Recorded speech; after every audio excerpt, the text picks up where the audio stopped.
एक छोटंसं उदाहरण आहे. हा एक पहिला टेबल कन्सिडर करा. पहिल्या टेबलमध्ये सेल्स रिप्रेझेंटेटिव्हची नावं दिली आहेत. हा यांनी केलेला एवढ्या एवढ्या रुपयांचा सेल्स आहे. ओके. आणि आपण कॅल्क्युलेट करणार आहोत आता इथे कमिशन.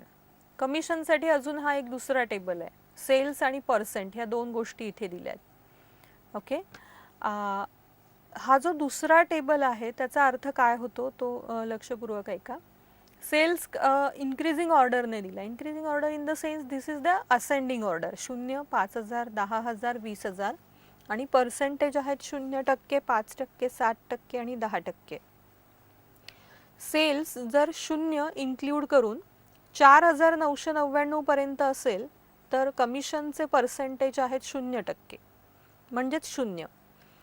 5,000 पासून 9,999 पर्यंत 5% कमिशन मिळणार आहे.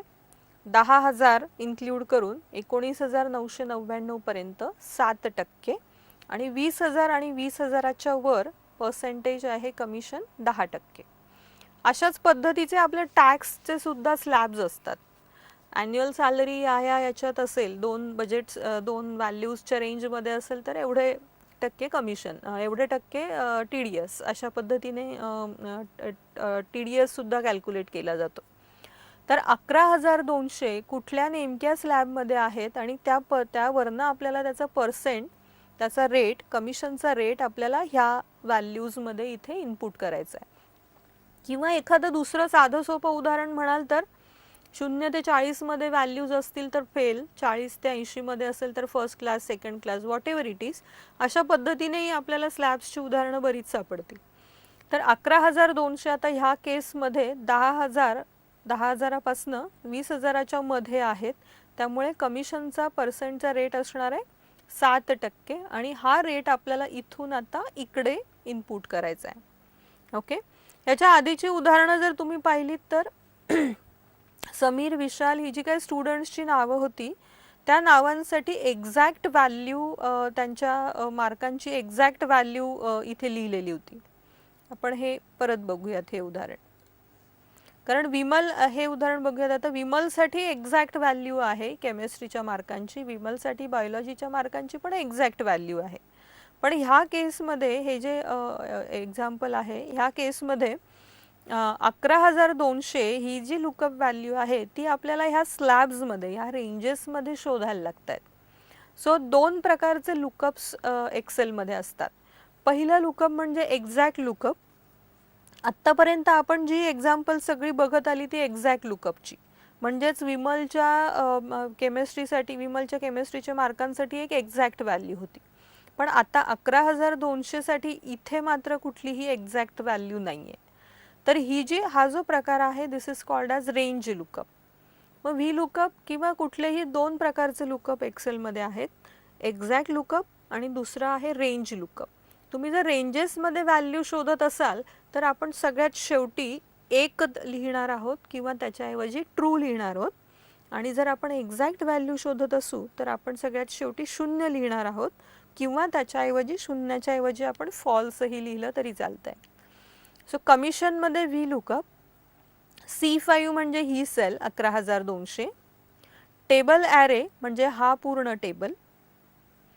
ह्या टेबलमधली आपल्याला कुठला कॉलममधनं आपल्याला रिझल्ट हवा आहे तर वी वॉन्ट पर्सेंट, म्हणून कॉलम नंबर 2. आणि सगळ्यात शेवटची entity, is it a range lookup? Yes. So you can either write true there or you can write 1 there. Okay. ह्याचं अजून एक छोटंसं उदाहरण आपण बघूयात. ओके. हा एक छोटासा टेबल आहे, छोटा डेटा आहे माझ्याकडे. Income is greater than or equals to but less than or equals to tax rate. इथे मी इन्कम लिहिलं आहे. हे इन्कम कुठल्या दोन व्हॅल्यूजच्या मध्ये येतं आहे हे आपल्याला पहिल्या कॉलममध्ये बघून त्यावरनं हा टॅक्स रेट आपल्याला इथे डिस्प्ले करायला हवा आहे. Okay. So I will start equals to V lookup. Lookup value will be obviously ही इन्कम व्हॅल्यू, ही लुकअप व्हॅल्यू असणार आहे, comma. Table array. Table array म्हणजे अशी रेंज की ज्यात इन्कमही असणार आहे आणि तुम्हाला हवा असलेला रिझल्ट म्हणजे रेट, टॅक्स रेट, या दोन्ही गोष्टी असणार आहेत. त्यामुळे पूर्ण टेबलच आपली रिक्वायरमेंट आहे, कॉमा यातला तुम्हाला कुठला रिझल्ट हवा आहे, टॅक्स रेट, त्यामुळे टॅक्स रेटचा column number is 3, comma fourth entity, is it a range lookup? Are you searching income in ranges here? Yes. So that's why we can write 1 किंवा तुम्ही एकाच्या ऐवजी ट्रू लिहिलं तरी चालणार आहे, and you can enter it. So 45,500 हे जर इन्कम असेल, दॅट मीन्स हे याच्या आणि याच्यामध्ये असेल, तर टॅक्स रेट इज 31.00%. सो अशी ही लुकअपची ही दोन एक्झाम्पल्स आहेत, एक्झॅक्ट लुकअप आणि रेंज लुकअप. हे जे एक्झाम्पल दिसते स्क्रीनवर, हे मी आत्ता कशा पद्धतीने लिहिलं आहे, कॉलम्सला मी इथे हेडिंग्स दिली आहेत, income is greater than or equals to but less than or equals to, आणि तिसरा कॉलम आहे टॅक्स रेट. हेच एक्झाम्पल मी पुढल्या वर्कशीटवर अशा पद्धतीने मांडलं आहे. सी ह्या एक्झाम्पलमध्ये मी हेडिंग्स आता रोजला दिली आहेत, income is greater than or equals to but less than, आणि शेवटचं आहे टॅक्स रेट. तर दोन्ही एक्झाम्पल सारखी आहेत, फक्त लिहिण्याची पद्धत वेगळी आहे. पहिलं जे वर्कशीट होतं त्या वर्कशीटमध्ये कॉलम्सला हेडिंग होतं, म्हणजेच तो डेटा मी व्हर्टिकल मॅनरमध्ये लिहिला होता, आणि ह्या दुसऱ्या वर्कशीटवर हा जो डेटा दिसतोय हा मी हॉरिझॉन्टल मॅनरमध्ये लिहिला आहे. जेव्हा तुमचा डेटा हा कॉलमच्या स्वरूपात असणार आहे, obviously at that time we will use there V lookup, आणि ज्या वेळेस तुमचा डेटा हा हॉरिझॉन्टल स्वरूपात असणार आहे किंवा आडव्या स्वरूपात तो तुम्हाला जेव्हा दिसेल, at that time we can use here H lookup.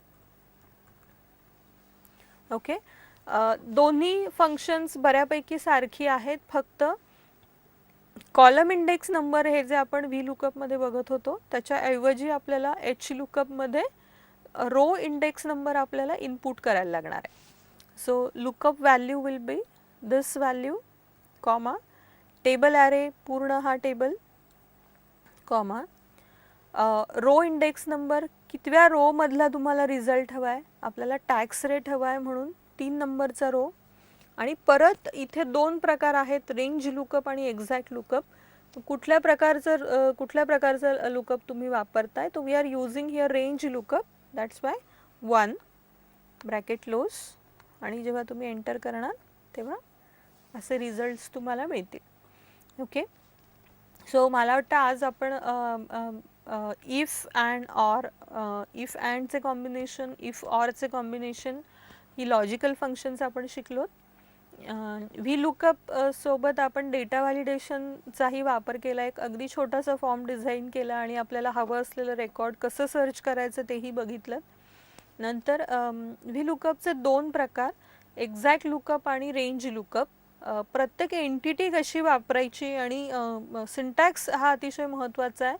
त्या सिंटॅक्समधले जे शब्द असतात त्याचे अर्थ एकदा आपल्याला कळाले किंवा आपण त्याला कम्फर्टेबल झालो, तर मला नाही वाटत की कुठलं फंक्शन, मग एखादं फंक्शन आपल्याला अवघड जाईल की नाही. म्हणून व्ही लुकअप आणि एच लुकअप यांच्यामध्ये बऱ्यापैकी साम्य आहे. वर्टिकल डेटा असेल तर आपण व्ही लुकअप वापरणार, हॉरिझॉन्टल डेटा असेल तर आपण एच लुकअप वापरणार. आय होप ह्यातनं तुम्हाला बऱ्याच गोष्टी, आजच्या सेशनमधनं बऱ्याच गोष्टी मिळाल्या असतील. आज आपण थांबूयात. तुम्हाला काही प्रश्न असतील तर अगदीच तुम्ही ते प्रश्न मला विचारू शकता. माझा ईमेल ID तुम्हाला इथे मी लिहून देते. तुमचे काही वर्किंग प्रॉब्लेम्स असतील तर तुम्ही अगदीच मला शेअर करू शकता. It's P Rupali, PROOPALE@gmail.com.